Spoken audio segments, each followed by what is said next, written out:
Meet the mother of all mega movers, the Panama Canal. For a century, it's been the shipping shortcut around the world.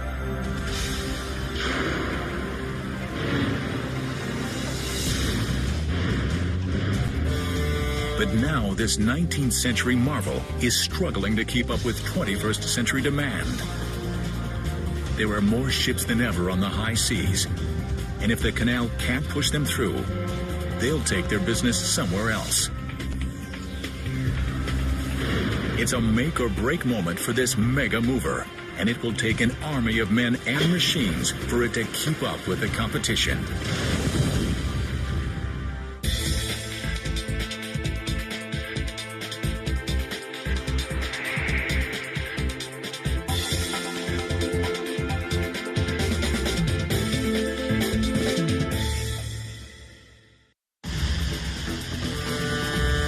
Ships the size of skyscrapers, hauling massive loads and facing tight deadlines. They're jam-packed in one of the world's busiest waterways, the Panama Canal. Nearly 200 million tons of goods, from food to electronics to fuel, cross this narrow waterway each year. Sliced through Central America, the canal links the Atlantic and Pacific Oceans. Instead of a 4-week trek around South America, vessels cut across in 10 hours. But that's not all. This engineering marvel does something unbelievable. It lifts ships 85 feet up and over a mountain range. The man-made passage is one massive mega mover, powered by an ingenious lock system and a team of mighty machines. Stretching 50 miles, it boosts ships nearly 8 stories and across an entire country. 2 lanes, each made up of 3 narrow lock chambers, lift or lower ships on each side. In between the locks, vessels must tackle sprawling Gatun Lake and the snake-like Gaylord Cut. But the canal is more than a shortcut. It's also a business. And these ships are the customers, paying up to $250,000 for one-day transit. But the aging canal is facing its biggest challenge in a century, keeping up with modern-day demand. The number of ships using it has skyrocketed from 1,000 a year in 1914 to 14,000 today. Delays and congestion are common, so more ships are turning to the canal's competitor, the Suez Canal in Egypt. The wider, deeper waterway can handle more traffic and bigger ships. If Panama wants to keep pace with its competitor, the canal must push through more ships than ever before. And 2 giant vessels are already speeding toward it from opposite directions. Both will push the canal's machines to their limit. The southbound container ship, the Medi Maersk, is heading from the U.S. East Coast to the Far East. And she's anxious to be on her way. Stretching nearly 1,000 feet long and 100 across, she's classified as a Panamax, the biggest ship the canal can handle.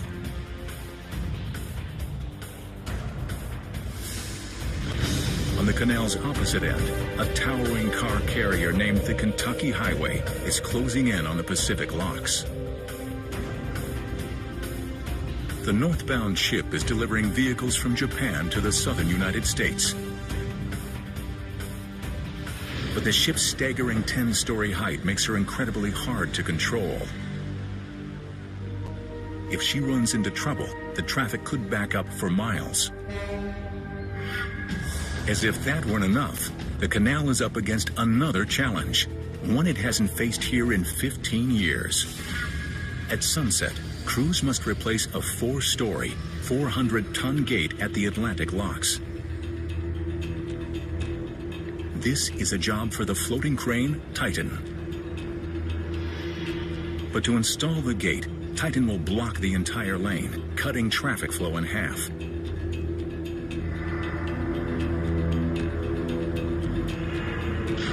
The canal can't spare more than 4 hours for the operation.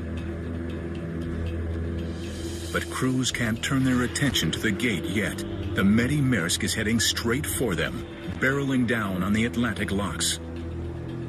With containers stacked 6 high and 13 wide, she weighs 56,000 tons. She's a backbreaker, even for the Canal's champion powerlifter, the triple locks. Each of the 3 lock chambers stretches 1,000 feet, nearly long enough for the Eiffel Tower to lie flat. Some locks are so high, 6 tractor trailers could sit atop each other. And a single chamber can pack in nearly 3,000 school buses.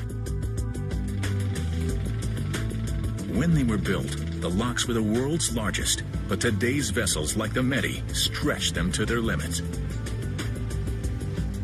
The container ship will have just 17 feet to spare on either end, and just 24 inches on the sides. It will be like squeezing a hippo into a bathtub. She can't do it alone. She would risk hitting the lock walls and crumpling her hull, or slamming into the gates, causing costly damage. The Canal must call in a team of men and machines to position the Medi perfectly. 6 a.m., the Canal's elite pilots take the helm. They must train for 8 years before navigating this tricky waterway.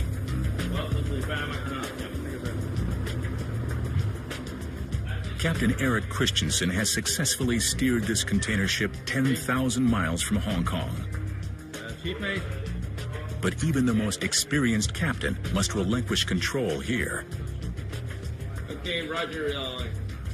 The Medi is too big for just one pilot. She needs 3.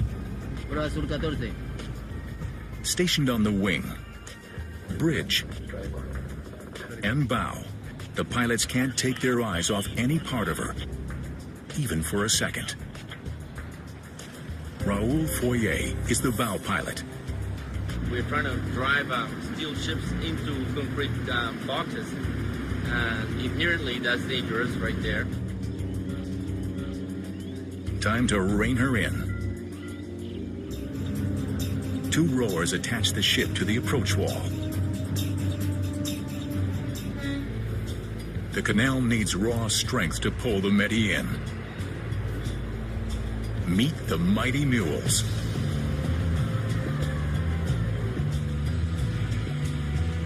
They may look mini next to the ship, but they pack a powerful punch.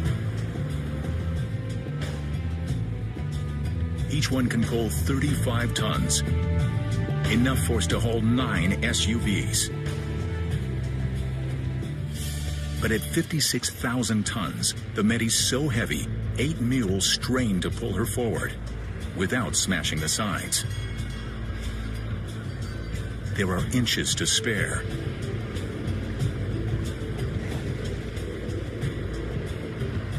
The bow pilot orders the mules to tighten or loosen their cables to control the ship's speed. So what I'm doing is basically playing with vectors, like in school, and so I'm, pulling, letting go a little bit on one side and pulling on the other side.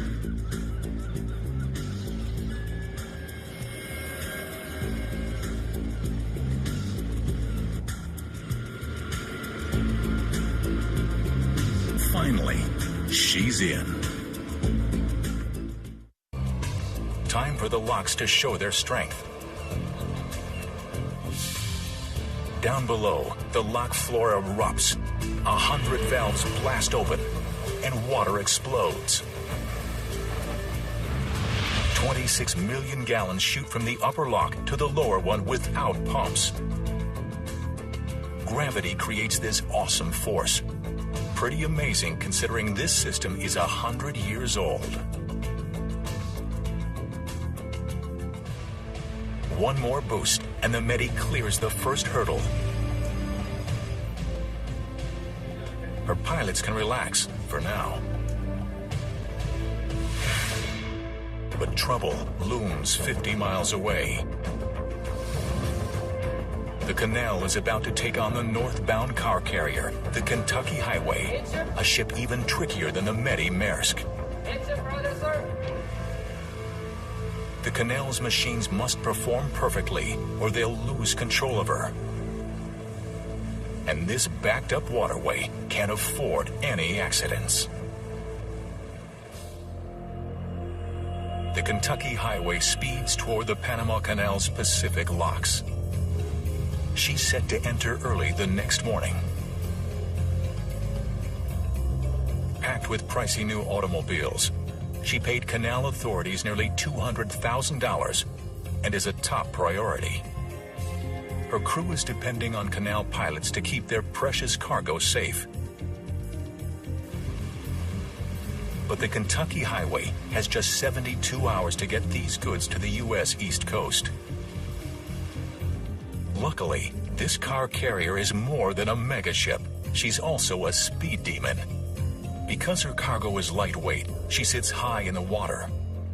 That means less underwater resistance and a lot more speed. But being lightweight and tall creates two major flaws. With less ballast, she's difficult to control. Plus, in bad weather, she wobbles and could tip straight over. Before sunrise, the Kentucky Highway pulls toward the Pacific locks.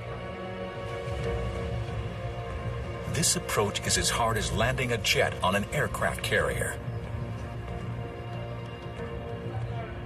The Canal's crews and mighty machines are prepped and ready. But one of the ship's trademark flaws rears its ugly head. The Canal's machines lose control. She slams into the wall, and metal meets cement.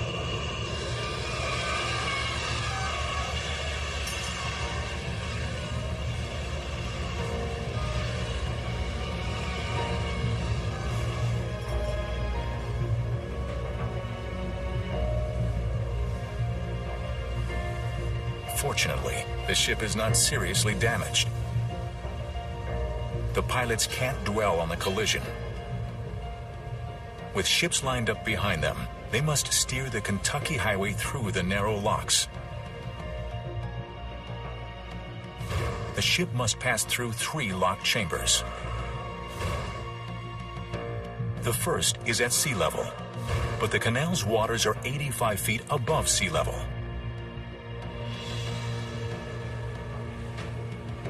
As the sun rises, the locks unleash a torrent of water, performing another weightlifting feat. The ship shoots up nearly 3 stories in 8 minutes. When the water levels are equal, the front gates open and the Kentucky Highway teeters forward. And the whole process repeats. 2 locks down, 1 to go. But right now, the canal must deal with another challenge at the Atlantic locks. A 400-ton gate is ready to be installed. The canal can't perform this major maintenance without a power lifter. Enter Titan.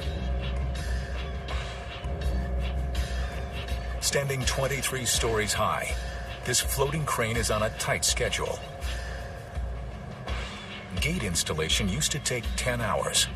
Tonight, Titan will attempt it in 4. Even that brief a holdup will stop 6 ships from transiting, costing the canal more than $300,000. This operation won't be easy. Titan must connect the gate in 2 places. The first is underwater where the gate pivots. The second is above water on a narrow hinge. And each gate is enormous, standing an average of 6 stories high and weighing as much as 3 747s. Before Titan gets moving above water, the canal's divers need to make sure everything's ready below the surface. The head diver takes the plunge. His sidekick a motorized diving camera is lowered in after him. With other divers watching from above, the head diver checks the lock wall. It must be in perfect condition for the gate to be watertight. Now, down to the very bottom to make sure the underwater pivot point called a pintle ball is clear. Rocks or debris could block installation. Everything is set. The divers are done for the day, but the motorized camera sticks around just in case. 50 miles away on the Pacific side of the canal, the Kentucky Highway is in the final lock chamber preparing to exit. But mules no longer control the ship, and in these narrow confines, the risk of collision is high.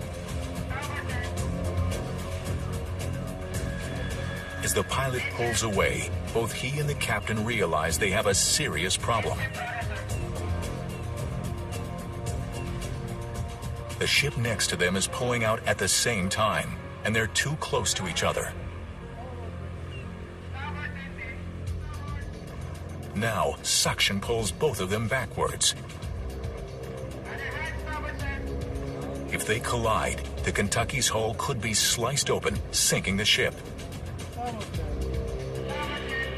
What you can't see is that the ships are displacing enough water to fill 12 Olympic-sized swimming pools.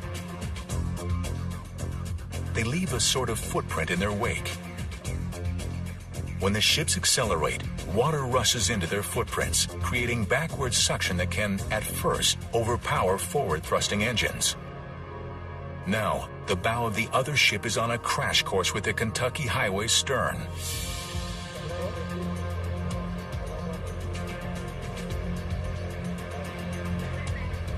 The Kentucky Highway is sandwiched between the approaching ship on one side and moored vessels on the other.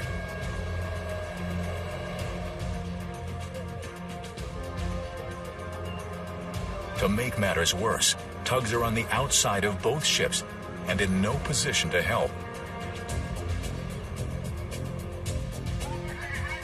The other ship tries to slow down, but her bow only turns harder toward the Kentucky.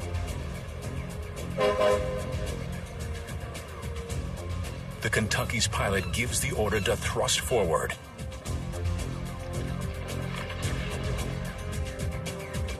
Now, all anyone can do is wait and hope.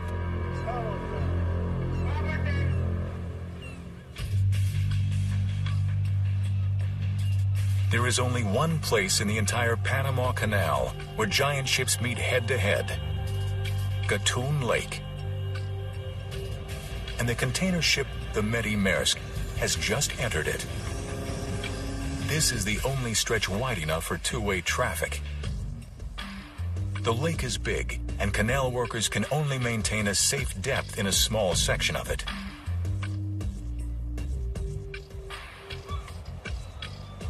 Turns here are so tight, ships are often on a collision course with one another.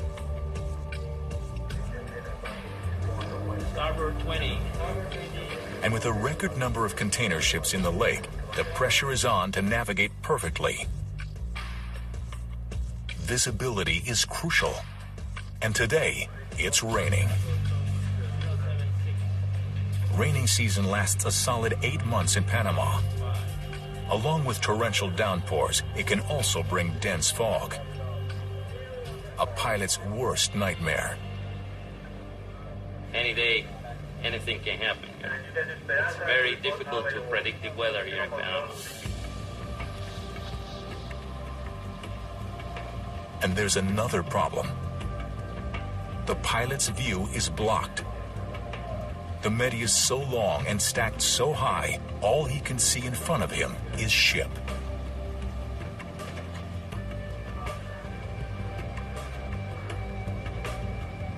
The pilot uses buoys in the lake to navigate. Usually he can see 8 buoys. But because of the rain, he can only see 3. When we cannot see the buoys, then we are in trouble. trouble. You don't feel like you know where you are, even with the radar. It's kind of scary. So the Panama Canal has equipped their navigators with high-tech tools. Specialized laptops outfitted with GPS and maritime databases pinpoint the pilot's vessel and other ships in the canal. And right now, his tools tell him another vessel is dead ahead. In other waters, the crew would never navigate this close to another ship. The risk of collision would be too high. With the gaps between the ships closing fast, the pilot must multitask at every moment. We have to be listening to the radio to see what's happening ahead. If the visibility is reducing or it's increasing or if the times are changing, we have to be listening to the radio all the time and be aware of the weather. Midship, steady. Steady. What's your heading now? 128. 128. 128. He never knows when disaster could strike. And these two container ships are meeting at the worst possible place, a sharp turn. East to 10. Midships. The pilot increases the Medi's speed for better control and a faster turn. Tries to stay away from him, looking at the buoys and not too close to the buoys, not too close to him, just try to stay in the center. Everyone watches with apprehension. Both pilots have huge blind spots. The Medi's pilot can't even see the other ship until it's a few hundred feet away. It's like two tractor trailers passing within feet of each other. But they make it. The crew can't breathe a sigh of relief yet. The rain is getting worse. I said that there is no visibility here in Gatun Reach, over. In zero visibility, ships must stop completely. Even with GPS, navigation is impossible. And waiting for the weather to lift could take all night. The rain has already put the Medi Maersk and her goods behind schedule.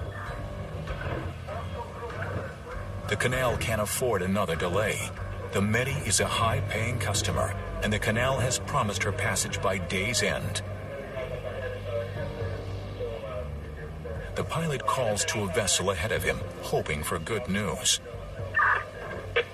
Yeah, okay. Is that getting worse or improving over there?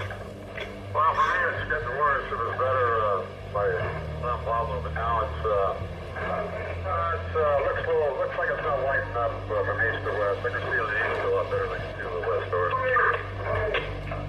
Okay, Roger. Seems like it's improving around here, but you said it's getting worse over there. So. With the narrowest, most difficult part of the canal fast approaching, the pilots must hope for the best and prepare for the worst. The link between the Panama Canal's Gatun Lake and the Pacific locks is called the Cut. It's the one stretch that intimidates even the most experienced navigators.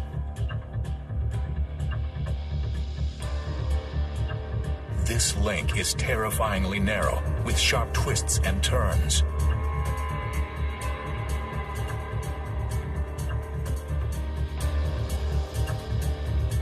The sides and base are solid rock. One wrong move could slice a ship's hull straight open. That's what happened to this bulk carrier in 2001. It scraped bottom, and the hull flooded, partially sinking the ship. Blasted directly through the continental divide, the cut sits on two tectonic plates.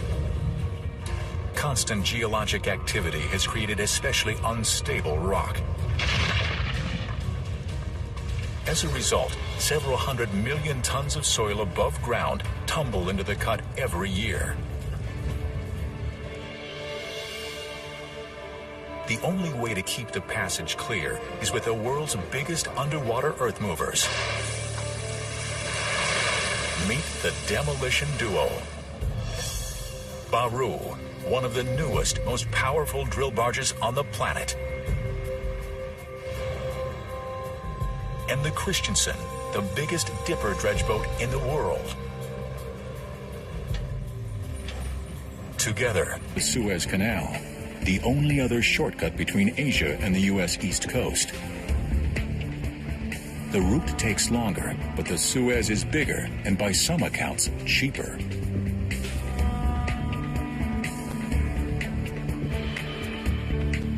So the Panama Canal has unveiled its most ambitious plan since their waterway was built. A $5 billion expansion project. The most impressive feature? A third set of locks that would hold twice as much water and extend 400 feet longer. The expansion would double the canal's capacity.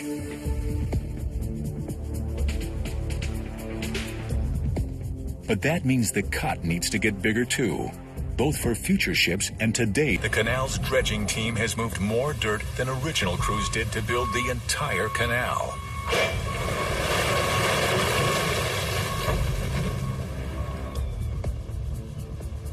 And now they're on a mission to make the canal bigger and better.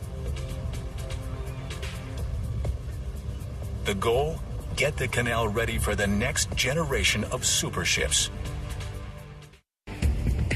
Container ships like the Savannah Express are 100 feet longer than the Medi Maersk and 30 feet wider. And vessels are only getting bigger. There are more orders for post-Panamax, the larger size, the ones that cannot fit through the canal.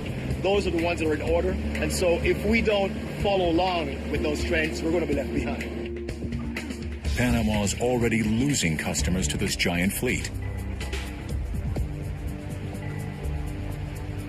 It's a three-step plan. First, straighten the sides. Second, deepen the bottom. Third, widen the waterway. Straightening is no sweat.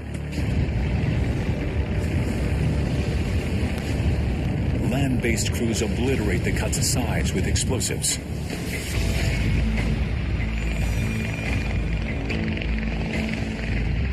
But some of that soil is resting on rock. So for step 2, deepening, the canal needs its rock star, Baru. Just 3 months old, this high-tech drill barge is the pride of the Panama Canal. Its deck alone is the size of 2 basketball courts. And standing 10 stories high, its powerful drills can dive nearly 90 feet. Baru's underwater mission: plant explosives 45 feet below and detonate them. With more giant ships today than ever before, the canal is counting on Baru to clear the way. Time to dive in. The drills shoot downward until they hit bottom. It's heavy metal versus rock. The drill bits bore 30 feet deeper. Now, time for the explosives. Each of these yellow tubes contains 7 pounds of explosives. But the crew needs to pack a whopping 140 pounds into the bar. They attach a detonation line, and the explosives head underwater.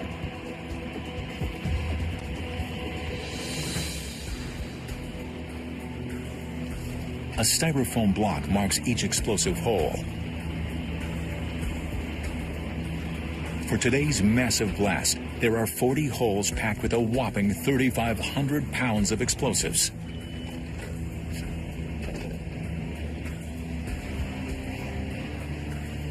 Time to get out of the way. The Baru and everyone else above water have 5 minutes to steer clear. They must squeeze the blast in between transiting ships. If a boat is within 2,000 feet, it could be hit by flying rock. 3, 2, 1.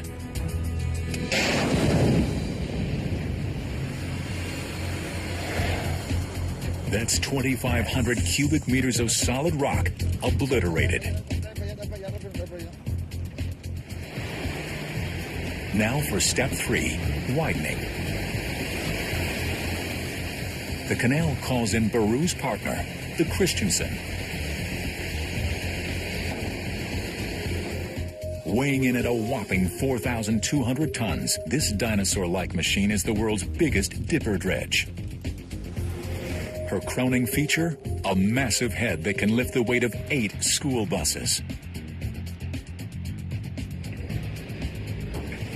She works 24/7 deepening the cut, continuing a century's worth of dredging.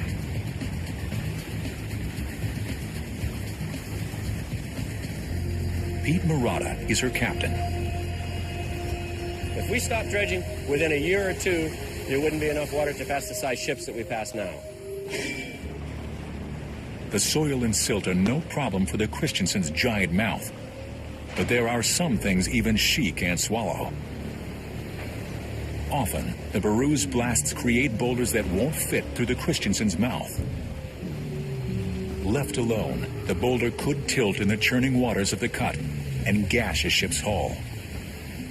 The crew has to blow it up, something they tend to enjoy.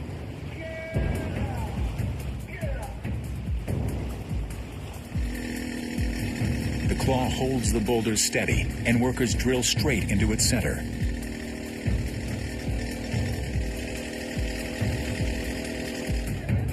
The foreman carefully inserts 3 packets of explosives and gingerly pushes them in. The boulder is lowered just below the water's surface.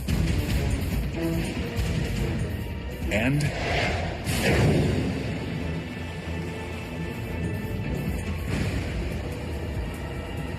one boulder blown to bits.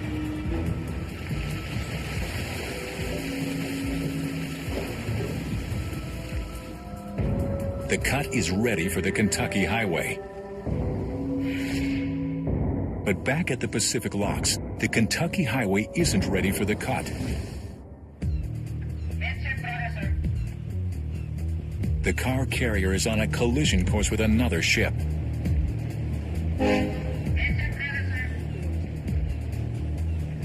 The Kentucky's pilot fights to pull her forward and radios the other vessel's pilot.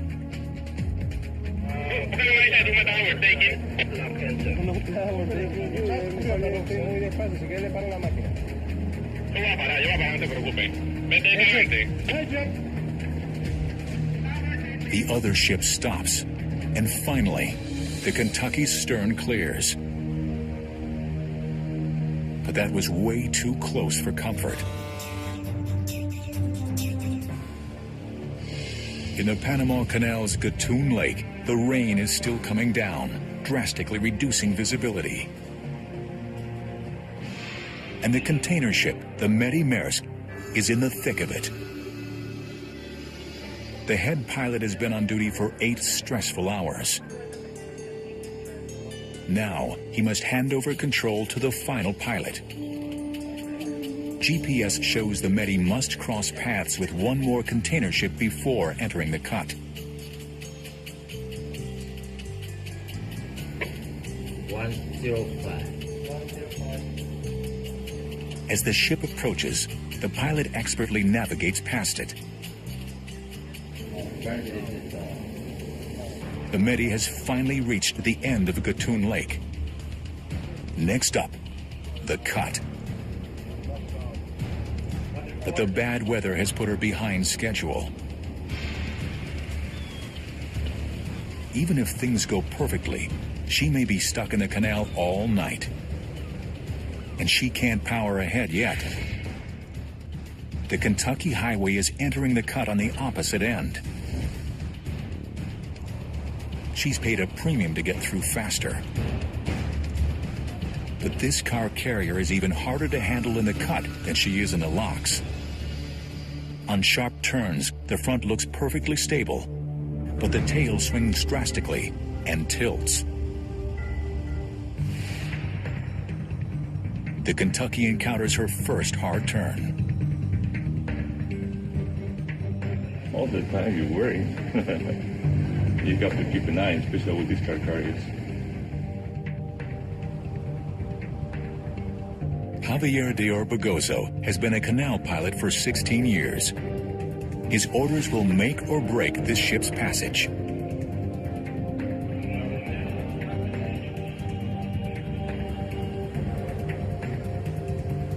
The ship is leaning hard behind the bridge, but the pilot doesn't look back. He must concentrate on the route ahead and rely on instinct to steer the stern. The Kentucky Highway clears the first turn, and 3 more.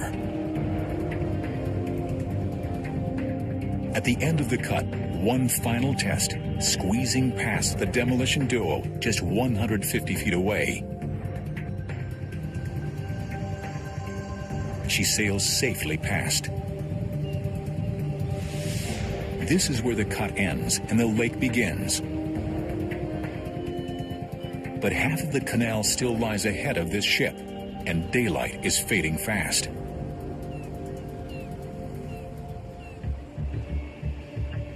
At the canal's Atlantic locks, the mighty floating crane Titan is pulling in. The crane is hauling a newly refurbished gate that's ready to be reinstalled. And Titan's crew is up against the gun. The canal needs them to clear the lane by midnight to avoid any further costly traffic backups. But the crew can't rush. Every step requires precision. One mistake and the gate could break during a ship's transit, bringing traffic to a standstill. Time for step 1. Sink the gate.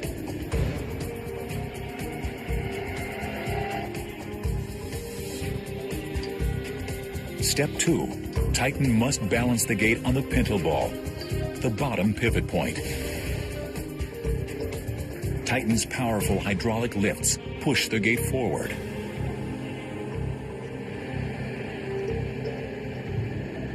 The foreman could use underwater cameras to ensure the gate is in place. But his gut tells him Titan got it on the first try. They move on to step 3, sliding the gate into the top joint. Okay. Bien, ahí, pues. Okay. The crane must get the gate perfectly level for it to fit properly. The margin of error is 5/1000ths of an inch. How do you level something this massive? The crew has tried GPS, lasers, and other state-of-the-art toys. The most reliable tool? Believe it or not, a $2 level. The foreman checks, and the gate looks good. He calls on Titan to move the gate in.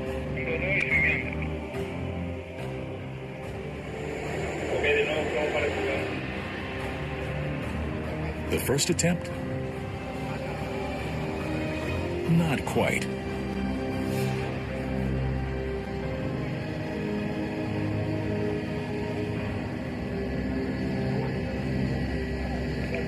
But the foreman thinks Titan can jostle it into place and tries again.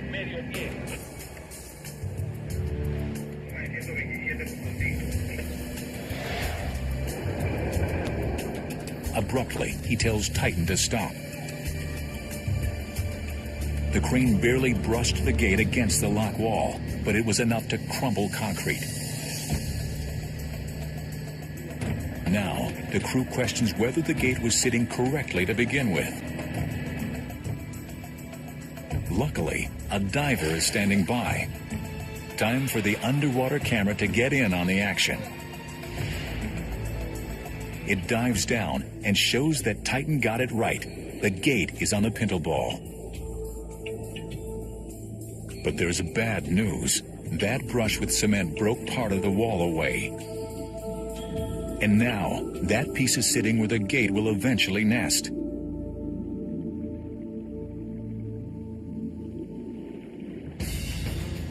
The foreman can't worry about that now. He must focus on attaching the joint.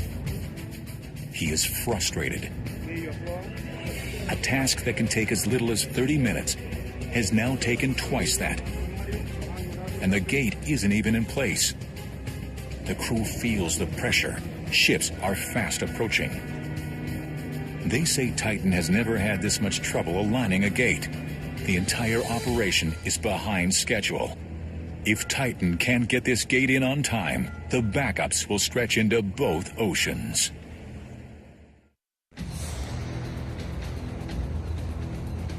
In the Panama Canal's infamous Gaylord Cut, the Medi Maersk gets a pleasant surprise. The rain has finally stopped. But rough weather has put this container ship behind schedule. And the pilot can't floor it. The only safe speed here is an agonizing 9 miles an hour. He takes turns cautiously, mindful of the rocky bottom that could gash the ship's hull. But the demolition duo did their job well. The Medi proceeds without a single scrape. The Centennial Bridge means one thing: the Medi Maersk has made it through the cut. The Pacific locks are up next. But the sun is setting, and it's dangerous for the Medi to attempt the locks in the dark. Canal authorities decide they must push the ship through. Ports around the world are relying on her.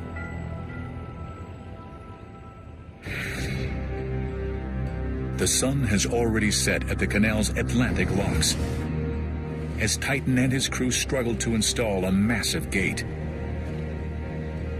Their 4-hour deadline has come and gone, and ships are minutes away. Tonight's transits depend on them. The 23-story crane must line up the joint holes to insert a pin. This is brutal for Titan, because once the holes are aligned, it must hold the gate perfectly still.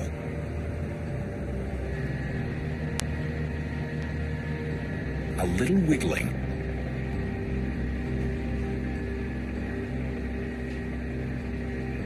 the pin goes in, part of the way. The problem is these chalk marks need to line up, and they're off a full 3 inches.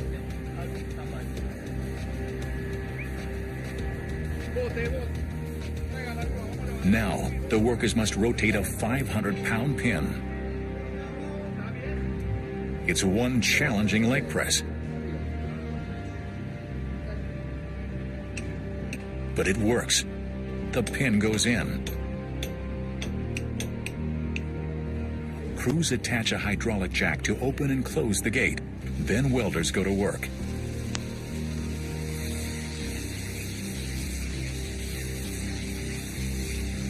After a grueling 4.5 hours, this 400-ton gate is set.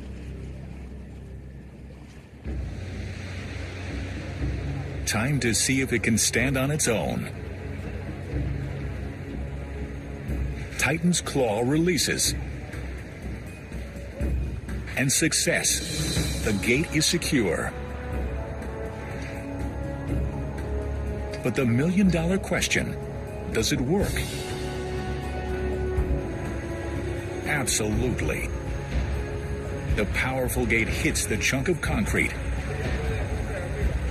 and crushes it.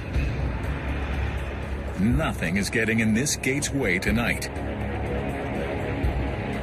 Titan exits and takes a bow.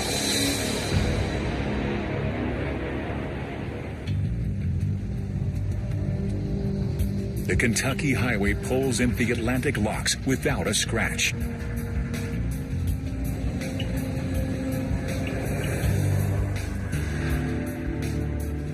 Two more steps down, through one final set of gates, and she is back in open water, heading toward her final destination.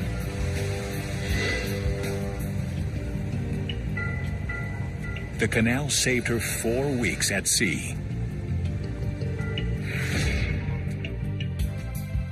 At the Pacific Locks, the Medi makes her final exit, giving the Canal crew something big to celebrate. Their team of mega machines pulled through nearly twice as many container ships than they ever have before. It's one for the record books. 3 more success stories for a 19th century canal working tirelessly to keep up with 21st century demands. Another fleet of mega ships will descend on her tomorrow, and the Canal's team of mighty machines will be ready and waiting.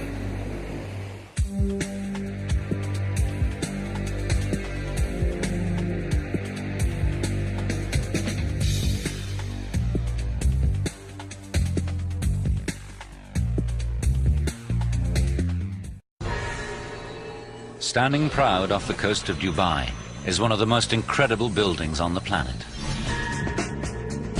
At 321 meters, it soars higher than the Eiffel Tower. It's the tallest hotel on Earth and the most luxurious. Its name means the Arabian Tower. This is the Burj Al Arab, a structure designed to amaze. But creating this 21st century icon was an epic struggle that pushed everyone involved to the limit.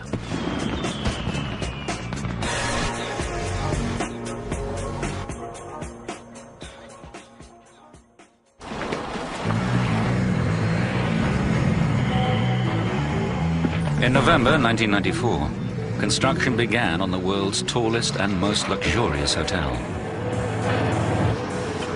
The pressure was on from day one. With the eyes of the world watching, no one on the project wants to disappoint this particular client. Sheikh Mohammed bin Rashid Al Maktoum, then Dubai's crown prince, is the visionary behind this amazing building. The project is his response to the economic time bomb his country confronts. As his close advisor, Sultan bin Saleem knows all too well. He knew that we don't have oil. He knows that oil is going to end someday. Everyone was on tenterhooks, hoping it would satisfy Sheikh Mohammed. The adrenaline was pumping, sleepless nights basically before opening. The Sheikh's response was a definitive yes. He was delighted and signed off on the project. Sheikh Mohammed believes it became almost a 6 to 7 star hotel. And the achievement of his dream, the realization of his dream. The doors opened to the first ultra-rich guests in December 1999, a full month before the millennium, and Sheikh Mohammed came to watch the final sunset of the century from his magnificent new hotel.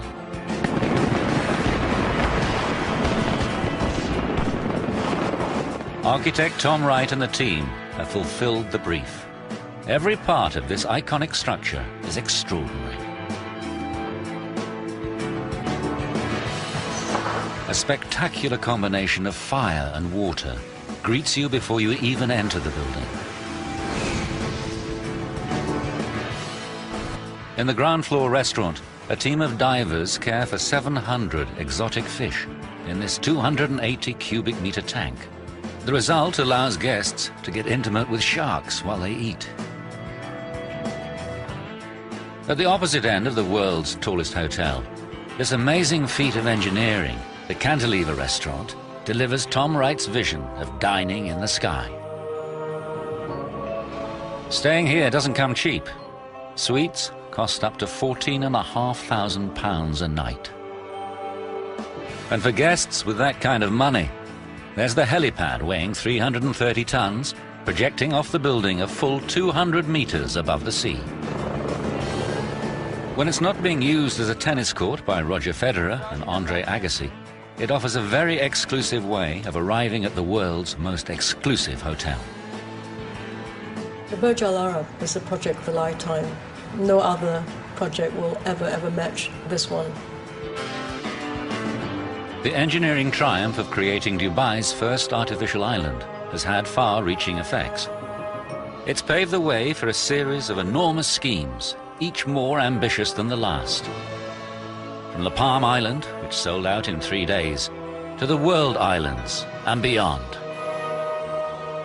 The tallest hotel on Earth has laid the foundations for a secure future when the oil runs out. And it's all down to Sheikh Mohammed's foresight and architect Tom Wright's unique vision. We knew from the start that we had the opportunity to produce something quite startling. And this project, I really think we achieved that.